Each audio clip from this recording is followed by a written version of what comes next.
Hey, hi, hello. Welcome to Diana Emerson Today. We're listening to Killer Cases, and this is Murder in a Wisconsin Field. They had a young son together, and they were kind of looking forward to a night out. Surveillance video for inside the bar as well as outside, and it's at that point where she gets up and exits the patio and is last seen leaving towards the west. Star 29, what was the address of your emergency? We just found a human body laying in. Okay. With an explosive new trial for you out of Wisconsin. It's the most brutal murder that has ever been committed by one person in the history of Rock Island. Doug murdered Nicole in a fit of jealousy and anger, fueled by insecurity, alcohol, and numerous other drugs. You knew all along what happened. No, I did not. All we wanted was a ride home. A ride home. Something.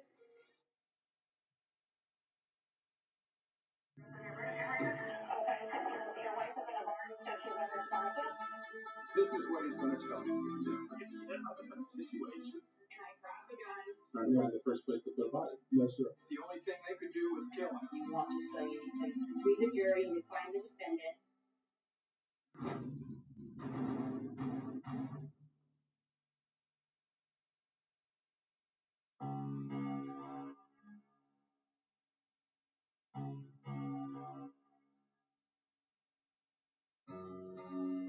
Friday, Saturday nights, a good nighttime party life here in downtown Green Bay. And on this warm spring night, the action is at a place called the Watering Place. It's a friendly atmosphere, but it's really large. A lot of people can fit inside. Somewhere among the hundreds of people dancing and rocking out with a band from California, the Steel Panther,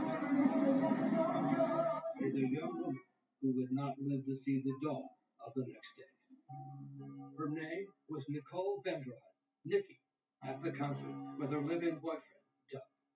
They had a young son together, and they were kind of looking forward to a night out, and it started off really well from what we know. But both of them were drinking heavily, police would later say, especially Nikki. Plus, she was breastfeeding. She had a young son, so her tolerance probably wasn't what it used to be.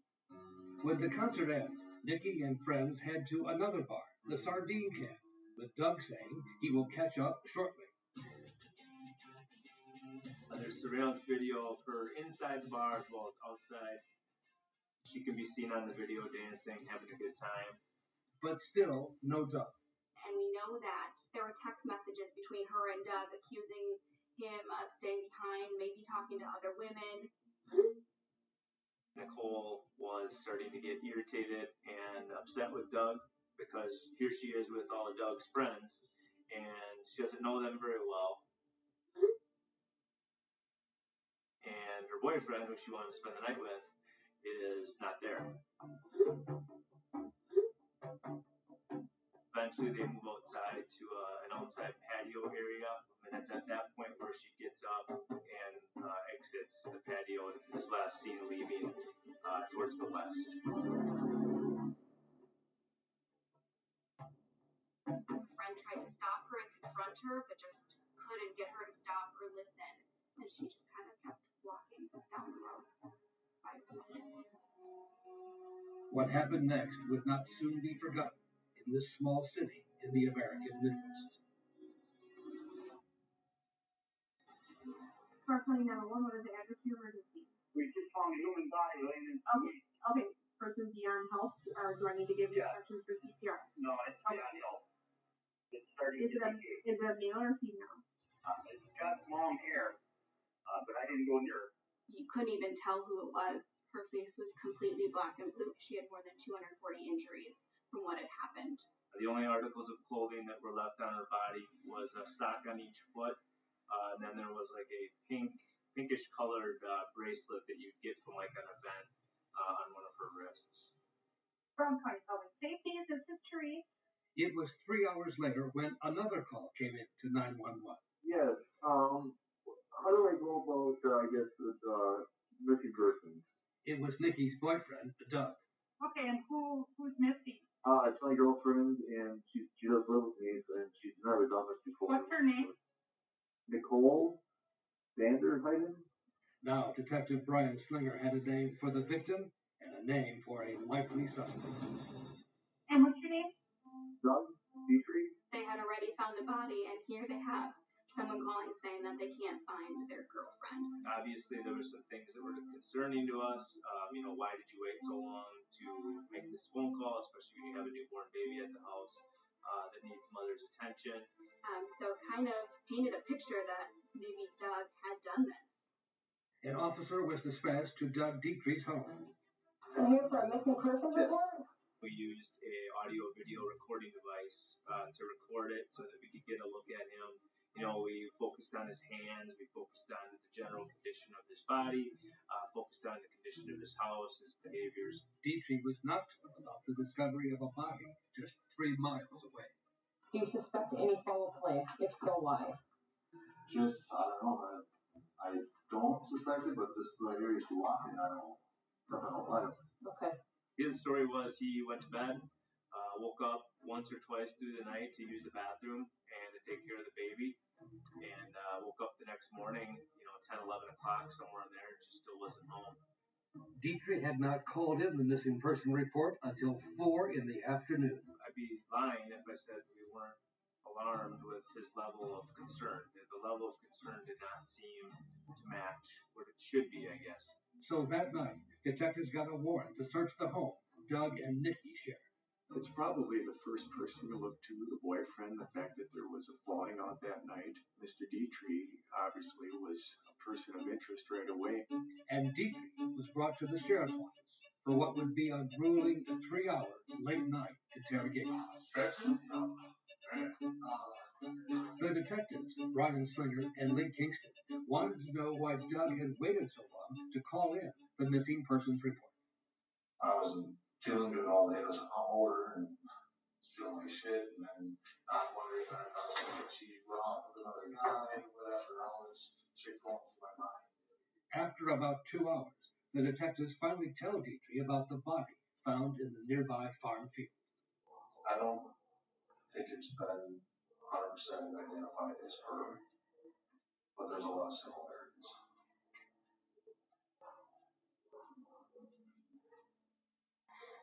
What do you mean a lot of similarities? There's some physical description. Height. Blonde. They are watching him closely to see his reaction before asking him, essentially, if he killed her.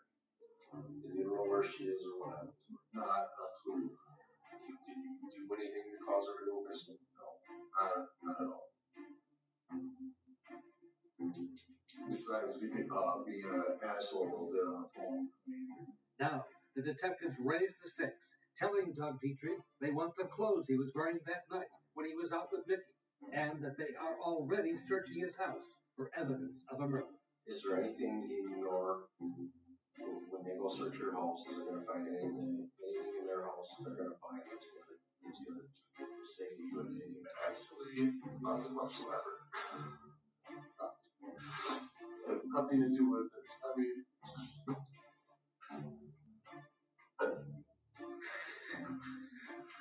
For the next half hour, as the detectives watch, Doug Dietrich sobs almost uncontrollably, at one point saying he is scared.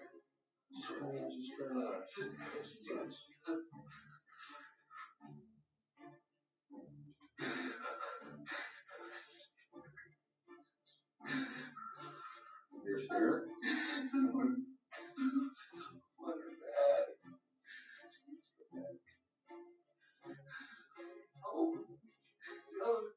Were they the tears of a grieving boyfriend, or the tears of someone who is scared he has been caught?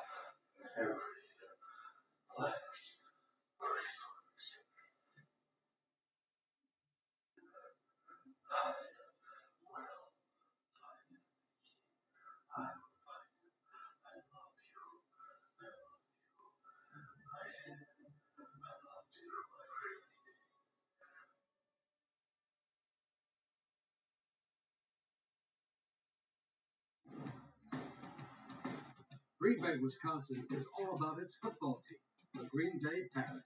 Yeah, pretty much anywhere you go around here, it's Green Bay Packers. Yeah, if you don't love the Packers, you might get booted out. It's green and gold here for days and days and days. But the stadium was empty. The football season had not yet started. On the spring weekend, Nikki Vanderheiden was killed. And so her brutal murder was all anyone talked about. Many people said, how can such a brutal crime take place in Green Bay, Wisconsin? How can somebody commit such a random act in our community? Not in my backyard. It was very scary. I mean, you can't think of anything worse. A random attack like that on a young lady at bar close, in a small 100,000 person community. And the shock of Nicole Vanderheiden's death was felt throughout this family-friendly city. By all accounts, she was a very good teacher. She was an excellent mother, a smiler, somebody who, they said, would light up a room. Nikki was the mother of 3, 2 from a previous marriage, and the third, 6-month-old Dylan, with her live-in boyfriend, Doug Dietrich. She really cared about her kids and would never have done anything to put them in harm's way or in jeopardy or to leave them alone. The first big break in the case came with a call from 2 joggers out for a morning run, coincidentally caught on the student driver's dashboard camera. We were out jogging that morning at about 5:30, and we had to jump over a pool of blood in the road. And if you look close on the right-hand side, you can see where the blood and stuff is. And then a neighbor found more of the grisly evidence on his lawn, including a wire cord he had run over with his lawnmower.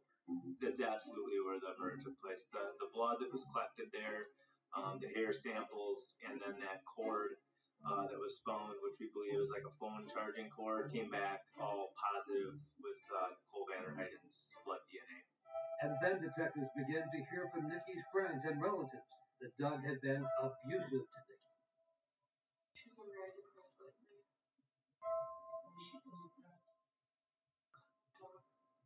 Her sister Heather said Doug drank heavily and used cocaine.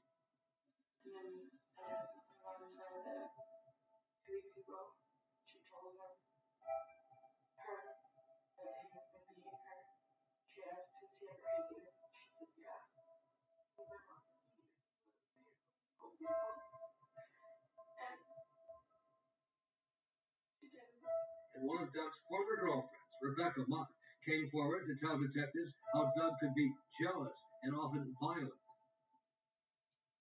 We got away, tackled me, and then I broke my ankle. He would, throw stuff, break stuff, and I never to. He wasn't the most stand-up citizen or the best boyfriend by any means. And now the search warrant at Doug's home began to produce results. Nicole had some significant prints on her back that appeared to be a shoe, which is like a herringbone pattern that's common on the bottom of Air Jordan or Nike Jordan shoes. We located a pair of shoes in Mr. Dietrich's garage that had that similar pattern on them. That also had some red staining, red drops on the bottom of them that we figured was consistent with blood. And inside of Nikki's car, parked in the garage, was what appeared to be blood splatter, blood drops in the back seat. We were pretty confident at that time that Doug was responsible. Our theory at the time was that somehow Nicole got home, there was a disturbance or some sort of disagreement out in the street or in the driveway, and then the theory was that Doug used her vehicle, which was in the garage, to transport the body. At 7:03 p.m., attempting contact with Doug Dietrich. Less than 72 hours after Nikki's body had been discovered, Detective Brian Slinger was on his way to Doug Dietrich's house to arrest him for murder. We'll talk down there and explain to you what's going on. He was he was emotional. He had the chance to speak to a family attorney prior to his arrest, so there was no interview after his arrest. He was just transported to the jail. Doug Dietrich's arrest for the murder of his girlfriend sent another shockwave through Green Bay. He comes from a pretty well-off family here in the area. He had a pretty good life, and so people just thought he was kind of, a rich kid, kind of getting away with what he wanted. Dietrich had no alibi for his whereabouts that fateful night when Nikki walked off into the darkness. And the friend who was with him then, Greg Matthews, appeared to the detectives to be evasive about Doug's movements. Because I'm going to tell you that there's no doubt in anybody's mind that the evidence shows that your friend Doug had involvement in her murder. There's no doubt about it. Okay? And the friend became upset when detectives asked him about Doug's whereabouts in the hour before the babysitter, Dallas, said Doug had returned home. Who can vouch for you for the 60 minutes before you showed up and made contact with Dallas? Who can vouch for that? What is this 60 minutes? 1 hour. I'm asking for a 1 hour period of time. Who can vouch for where you were if your phone is dead? So nobody. That's your alibi? Nobody. That's your alibi. Your alibi is the guy that's supposed to be for murder. The evidence against Doug Dietrich was building, but the case was about to take another dramatic turn, all because of something the detectives saw on this body cam video of Doug Dietrich when he first reported Nikki missing.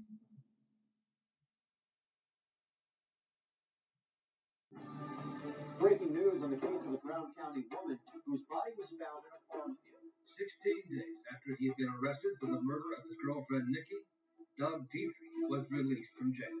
Doug, how do you feel? People were really shocked and were like, what are police doing? How can they let a murderer go when we know, or we thought we knew, that he was the one that did it? But behind the scenes, the case against him had completely fallen apart. A lot of what changed was we were getting evidence back from the crime lab. There's a lack of physical evidence tying Doug to her body, to her clothing. The blood found on his Air Jordan shoes was not that of Nikki Vanderheiden, but that of a turkey. Who would have known he would have went turkey hunting a week or two prior and there'd be turkey blood in the garage. The blood found in Nikki's car wasn't hers, but that of her daughter, and the vehicle couldn't have been used to move the body, as police first theorized.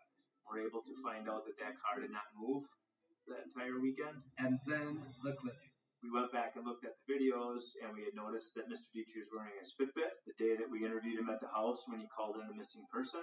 We started thinking about, can we get the data off that Fitbit to show was he moving around that night? The device was turned over to crime technician Tyler Bailey. A Fitbit is an activity tracker that you wear on your wrist, similar to a watch or a bracelet. There was a short amount of steps recorded in the middle of the night, consistent with someone getting up to use the bathroom in the middle of the night. And then after that, there was another period where there was no movement recorded from the Fitbit. Doug Dietrich's Fitbit confirmed his alibi. Yeah, there was no way he would have gotten up in the middle of the night, went out into the front yard, committed a brutal murder, drove a couple miles away, and then came back home. Detective Brian Slinger had worked hard to destroy his own case and clear Doug Dietrich of the crime, but still felt bad about first arresting an innocent man for murder. He missed the funeral, he missed certain things, he was painted as this, and I think, anyone would be lying or they said they didn't feel slightly bad about it. Okay, well then, who do they think did this? Is this person still out there? Are they in the community? I think it was pretty scary for people living in that area too to realize that, okay, if Doug didn't do it, who did and where is this person? And the key was to find whoever met up with Nikki Vanderheiden sometime after she walked away from this downtown bar and then killed her. Police didn't have a clue. We reenacted it numerous times, we walked the path, and she kind of walked off into darkness, and that's kind of where we were at. It would be 2 full months before a breakthrough. Got a call from the crime lab telling me that they were able to get enough DNA off of one of the socks, of all things, from her body to enter it into the CODIS system. The CODIS system is a nationwide registry of DNA collected by the FBI. Anyone who has ever been arrested will be in there. And I got a hit from the state of Virginia for George Stephen Birch. George Stephen Birch had been arrested in Norfolk, Virginia in 2001 for murder, but was acquitted at trial. He had 5 other criminal convictions and was on probation for one of them, requiring him to stay in Virginia. I'm thinking, is this a transient? Is this a truck driver that may have been in the area for the weekend? How is someone from Virginia's DNA showing up in Green Bay? What the investigators did not know was that George Birch had been living in Green Bay for some 3 months, in this house, the home of Linda and Edward Jackson. I met him a long time ago back in upstate New York. Him and his wife were separating, and he knew I was doing very well out here, so he asked me if he could come out and get a fresh start. He was extremely polite.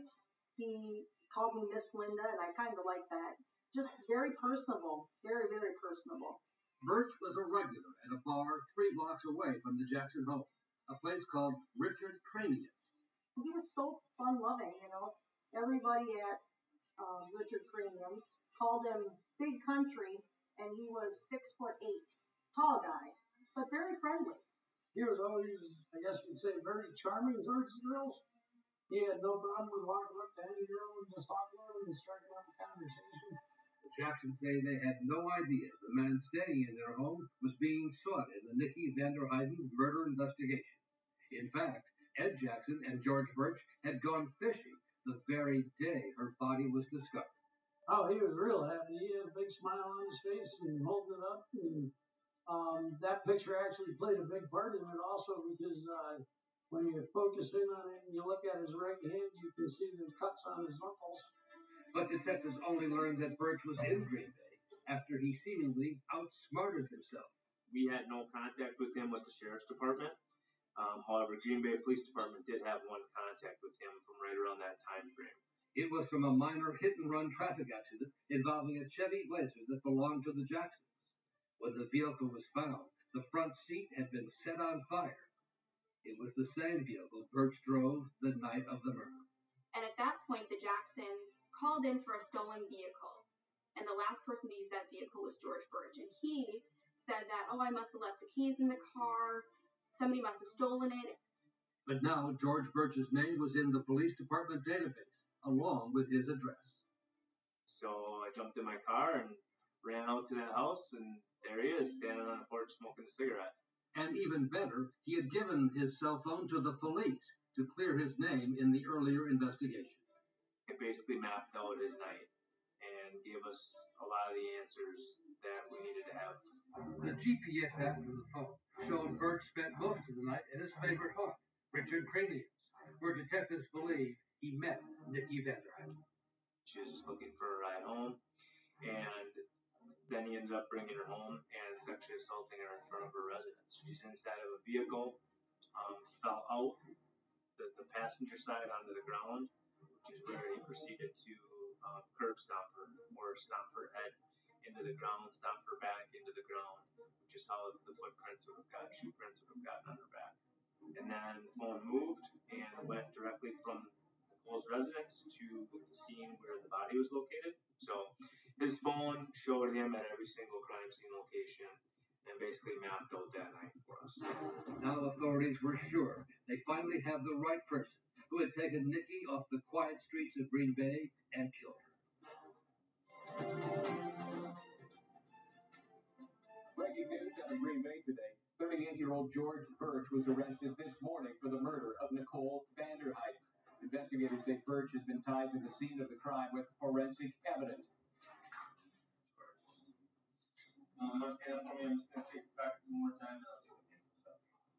But George Birch was a cool customer, showing little emotion once he was in custody. At 6'8", 270 pounds, towering over Detective Brian Slinger as his handcuffs were removed. I told him that he was under the arrest for the murder of Nicole Vander Heiden, and I wanted to speak to him about that. His face didn't change one bit. Okay, so this is something that you want to talk to me about, sir?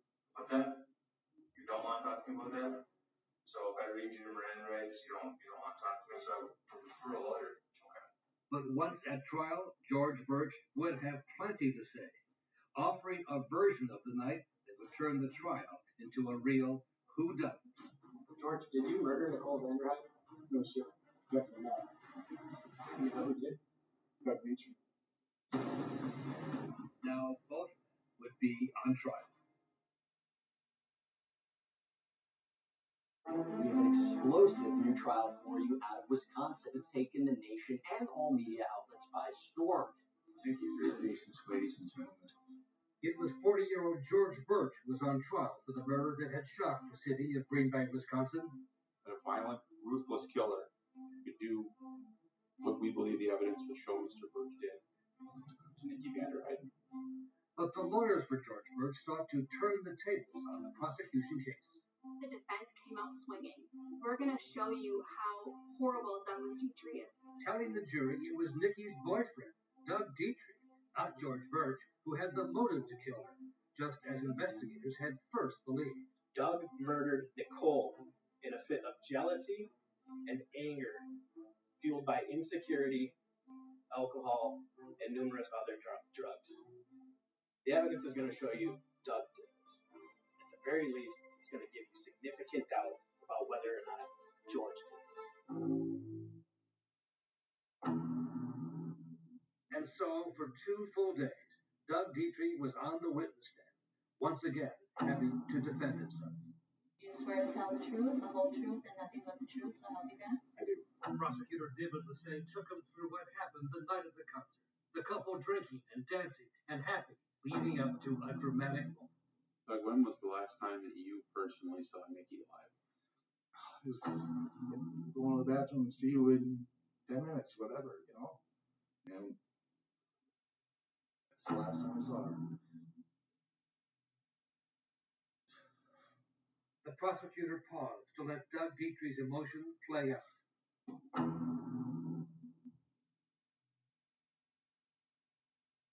From the bench, Judge John Sikowski, a former district attorney himself, appreciated what the prosecution was trying to do to overcome a major challenge. It would be the fact that Dietrich was originally arrested. He would have had more of a motive. He would have been a likely suspect. Do you have absolutely any involvement in Nikki's disappearance or death? No, I did not. No further questions at this time. But the cross-examination of Doug Dietrich would be aggressive and brutal. Starting with text messages he had sent to his mother just before the night, and he felt trapped by Nikki. I don't recall that that conversation. How about when you told her, I'm very seriously thinking about telling Nikki and the kids they have to move. I'm not cut out for this life one bit. Do you remember that? I remember, I think I sent something on the lines of that, and I was having a, little downer day or whatever, and I just said that to my mom, but not truly meaning it, I guess. Did you often say things you didn't mean to your mom? I mean, yeah, sometimes I would, yeah. I mean, it was my mom, I'm very close to her, and So since you're close to your mom, that means you lie to your mom? no, I wouldn't say a lie. I mean, maybe sometimes, but. And then to the text messages Nikki sent to him that night when he had not showed up. Did you hurt Nikki that night? Do you mean physically or what? No, I mean. Did you physically beat her in the past? No, I never physically beat Nikki. So you just have no idea why she would say these things? Exactly. With Doug Dietrich back on the stand for day 3, the cross-examination turned to why he had waited so long to call friends or family or police when he woke up early the next morning and Nikki wasn't there, suggesting he already knew she was dead because he killed her. Did you search for Nikki on foot or by vehicle? No, I did not. Still didn't call the police?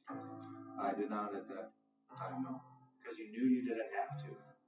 And now, boring in on his actions when police did arrive. And then you made sure that before police arrived, you took a shower. Yeah. Yep. I mean, I was feeling grubby and, You wanted needed to wake up and. You wanted to hide any proof that you were involved in her murder, so you took a shower before the police came. And then a final step to make sure the jury knew that police, too, had at first believed Doug Dietrich killed Nikki. They knew she was murdered 118 feet from your house. I don't know what they knew at that point. You knew all along what happened to Nikki. No, I did not. That's when the Brown County Sheriff's Office arrested you and told you you were under arrest for the murder of Nicole Vanderhyde. That's correct. I have no further questions. The defense had planted its seeds of doubt. Look, it's a classic jilted lover gets vengeance story. Yeah, it's classic. It's as old as time itself. But the defense still had to find a way to deal with the overwhelming forensic evidence against George Birch, including his DNA on Nicky Sock and the GPS data pings on his phone, showing his travels to and from the crime scene. The evidence that the state clearly presented was difficult to overcome that. And so it was no surprise when his lawyers called George Birch to testify. Please raise your right hand. Do you swear to tell the truth, the whole truth, and nothing but the truth, so help you God? Yes, ma'am. Given the situation here, especially given the scientific evidence, Birch almost had to testify. And I think what he had to try to do was fashion a story that would somehow explain away the physical and scientific evidence. He wore a tie and tried to come across as a gentle giant. George Birch on the stand, sometimes he seemed likable. But sheriff's deputies were concerned that Birch was no likable, gentle giant. Birch is wearing a stun belt underneath his clothes, so that it's controlled by remote control. They can provide an electric shock to him in case he acts out in the courtroom. Hey, George. Hey, good. You've been sitting here for a long time. Yes, sir. Probably have a lot you want to explain to the jury. Yes, sir. Birch described meeting Nicky at his regular hangout, Richard Cranium's. I was flirting. And how was she acting towards you? Somewhat the same, pretty much. Sort of back and forth with each other. Birch said they left together and ended up outside her house, where he says they had sex in the back of the Chevy Blazer before someone attacked both him and Nicky. The next thing I remember was the person behind me had the same. The first thing I was coherent to me that I could hear them say was, "Look what they made me do." Did you know if she was alive or dead at that point? I didn't know she was alive. There was a lot of blood on her face, coming out of her mouth, on her back. And again, at that point, did you know who that individual was? Never seen him before in my life. Do you know who that individual is now? Now I do. Who was it? It was Doug Dietrich. And he said Dietrich then ordered him at gunpoint to put Nicky's lifeless body in his Blazer and drop it in a nearby farm field. What was Dietrich doing at this point? He was standing behind me with still had fire on his hands, pretty much directing me what to do. Birch's testimony, if the jury believed it, would explain perfectly why his DNA was on Nicky's sock, why his phone GPS data showed him at the crime scene and at the farm field. George, did you murder Nicole Vanderhyde? No, sir. Definitely not. You know who did? Doug Dietrich.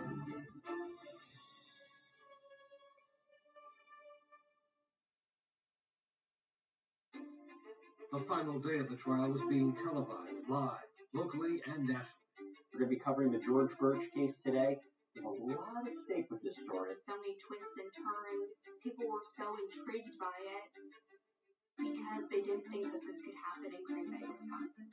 And Nicole's family, Doug Dietrich and his family, were in the courtroom for what would be the dramatic high point. Cross-examination. The cross-examination of George Birch by prosecutor David Lassay. Really happened is you drove Nicole home 20 miles away from where you live, fully expecting you were going to have sex, right? That was your expectation. You were going to have sex. That's why you're driving her home, right? I was hoping that we would. It was leading from what had happened before and when we had spoken. It seemed like that's what was going to happen. When you get there, it becomes clear that Nikki isn't going to have sex with you. When she attempts to go into her house and leave your vehicle, that's when your mood changes, right? No, sir. That's when things get aggressive, don't they? Not at all. That's when you grab that cord and strangle her, don't you? No, sir, not at all. That's when Nikki gets slammed on the ground repeatedly when she's trying to run toward her house, when those bloodstains lead in the direction back to her home. None of that is true. Well, how do you know? You were out cold when Nikki was assaulted. Because you said I did it. And the next day, you're going fishing with your buddy with a smile on your face and not a care in the world. It was a pre-planned event, sir, and I wouldn't say not a care in the world. That definitely would not be something I would say. No further questions. It had been almost 2 years since that spring night when Nicole Vanderheiden and her boyfriend Doug were at the Steel Panthers concert. Since she sent the angry text to Doug. Since she walked off into the night. Since Doug was arrested for murder, then released when his Fitbit gave him an alibi. And since authorities tracked down George Stephen Birch, finding his DNA on Nikki's sock and on a wire cord used to strangle her. The case was about to go to a jury that would have to decide whose story to believe. That of Doug Dietrich? Did you have absolutely any involvement in Nikki's disappearance or death? No, I did not. Or that of George Birch? George, did you murder Nicole Vanderheiden? No, sir. Definitely not. Prosecutor Mary Kerrigan Maris presented the state's closing argument. This is clearly a whodunit case.